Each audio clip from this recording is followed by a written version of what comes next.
KPCC അധ്യക്ഷൻ K സുധാകരന്റെ വീട്ടിൽ നിന്ന് തകിടും രൂപങ്ങളും കണ്ടെത്തിയ സംഭവത്തിൽ കൂടുതൽ കാര്യങ്ങൾ വെളിപ്പെടുത്തുമെന്ന് രാജ്മോഹൻ ഉണ്ണിത്താൻ എത്തിച്ച പൂജാരിയാണ് സുധാകരന്റെ കണ്ണൂരിലെ വീട്ടിൽ കൂടോത്രം പുറത്തെടുത്തത്. അതേസമയം കൂടോത്ര പാർട്ടിയായി കോൺഗ്രസ് മാറി എന്ന് CPIM കേന്ദ്ര കമ്മിറ്റി അംഗം AK ബാലൻ വിമർശിച്ചു.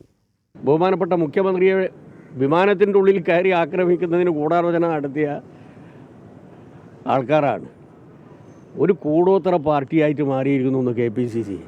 കേരള കൂടോത്ര പാർട്ടി പറഞ്ഞാൽ മനസ്സിലായില്ല. എന്തൊക്കെയാണ് കാണുന്നത്, എന്തൊക്കെയാണ് വൃത്തികേടാണ് നമ്മൾ കേൾക്കുന്നത്.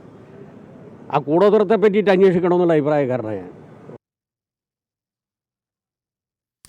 സജോ, നമ്മൾ ഇക്കാലത്തെ രാഷ്ട്രീയം ചർച്ച ചെയ്യുമ്പോൾ അതിൽ ഒരു നേതാവിൻ്റെ വീട്ടിൽ കൂടോത്രം, അതിൻ്റെ പിന്നിൽ ആരാണ്, അതിൻ്റെ പിന്നിൽ രാഷ്ട്രീയമുണ്ടോ എന്നൊക്കെ ചർച്ച ചെയ്യേണ്ടി വരുന്നത് ചിലപ്പോൾ കുറച്ച് ഗതികേടാകാം. എങ്കിൽ കൂടിയും അതൊരു രാഷ്ട്രീയ ചർച്ചയായിട്ടൊക്കെ വളർന്നു വരുന്നത് എങ്ങനെയാണ് കാണേണ്ടത്? അത് ഏതളവിൽ ഡെവലപ്പ് ചെയ്യും ആ കൂടോത്രം, സജോ?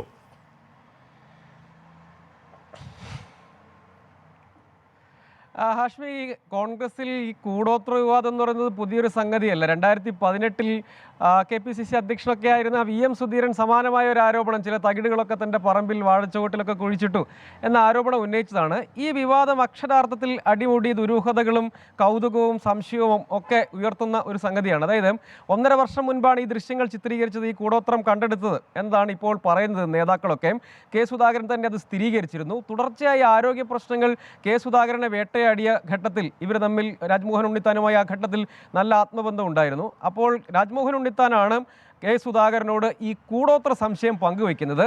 അങ്ങനെ ഒരു ദിവസം രാത്രി, 1.5 വർഷം മുൻപുള്ള ഒരു രാത്രി, പത്തനംതിട്ടയിൽ നിന്നുള്ള ഒരു മന്ത്രവാദിയുമായി കണ്ണൂർ നടാലിലെ കെ സുധാകരൻ്റെ വീട്ടിലെത്തുന്നത് രാജ്മോഹൻ ഉണ്ണിത്താനാണ്. പിന്നീട് അവിടെയൊക്കെ നടത്തിയ പരിശോധനയിൽ ഒരു മൂലയ്ക്ക് നിന്ന് ഈ കൂടോത്രം എന്ന് കരുതുന്ന ചില തകിടുകൾ, രൂപങ്ങളൊക്കെ കണ്ടെടുക്കുകയായിരുന്നു. ഇത് കൂടോത്രമാണ് എന്നാണ് ആ മന്ത്രവാദി പറഞ്ഞത്. അതിനുശേഷമുള്ള ഇരുവരുടെയും സംഭാഷണങ്ങളൊക്കെ രസകരമാണ്. തൻ്റെ ജീവൻ പോകാതിരുന്നത് ഭാഗ്യമെന്നൊക്കെ കെ സുധാകരൻ പറയുന്നുണ്ട്. അതിനുശേഷവും ഇതേ ആരോഗ്യ പ്രശ്നങ്ങൾ തുടർന്നു. വീണ്ടും ഇവർ തമ്മിൽ സംഭാഷണം ഉണ്ടായി. പിന്നീടാണ് KPCC ഓഫീസിലും തിരുവനന്തപുരം പട്ടത്തെ കെ സുധാകരൻ്റെ താൽക്കാലിക വസതിയിലുമൊക്കെ സമാനമായി പരിശോധന നടത്തുകയും ഇതേ മന്ത്രവാദി തന്നെ തകിടുകളൊക്കെ കണ്ടെടുക്കുകയും ചെയ്യുന്നത്. അന്ന് ഇതിൻ്റെ ദൃശ്യങ്ങളൊക്കെ ചിത്രീകരിച്ചിരുന്നു. പക്ഷേ ഇപ്പോൾ ഇത് പുറത്തു വന്നതിന് പിന്നിലും ചില രാഷ്ട്രീയ കാര്യങ്ങളുണ്ട് എന്നാണ് നമ്മൾ ഈ ഘട്ടത്തിൽ മനസ്സിലാക്കുന്നത്. നേരത്തെ ബാലകൃഷ്ണൻ പെരിയ ദുർമന്ത്രവാദ ആരോപണം ഉന്നയിച്ചിരുന്നു. അതുൾപ്പെടെയുള്ള ചില ഡെവലപ്മെൻറ്റ്സുകൾ ഇതിനിടയിൽ നടന്നു. പിന്നീടാണ് ഈ ദൃശ്യങ്ങൾ പുറത്തേക്ക് വന്നത്. പക്ഷേ ഇത് ആരാണ് ഈ കൂടോത്രവുമൊക്കെയായി നടക്കുന്നത് എന്നതാണ് ഇതിൽ ഏറ്റവും കൗതുകകരമായ ചോദ്യം. ആരാണ് അതിന് പിന്നിൽ എന്ന ചോദ്യം ബാക്കിയുണ്ട്.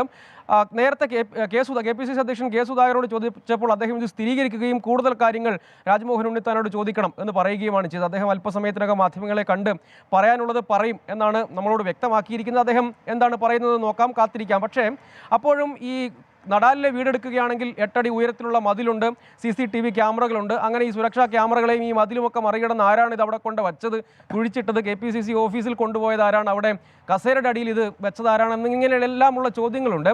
അതിൻ്റെ വിശ്വാസത്തിൻ്റെ പോയിന്റ് എന്തു തന്നെ ആയാലും ഇത്തരം കാര്യങ്ങളുമൊക്കെയായി നടക്കുന്നത് ആരാണ് എന്നൊരു ചോദ്യമാണ്. ഏതായാലും അത് ആഭ്യന്തരമായി കോൺഗ്രസിനകത്ത് ഇതുമായി ബന്ധപ്പെട്ട് നിൽക്കുന്ന കുറേ ആളുകളുണ്ട്. സ്വാഭാവികമായും അവർ വിശദീകരിക്കേണ്ടി വരും.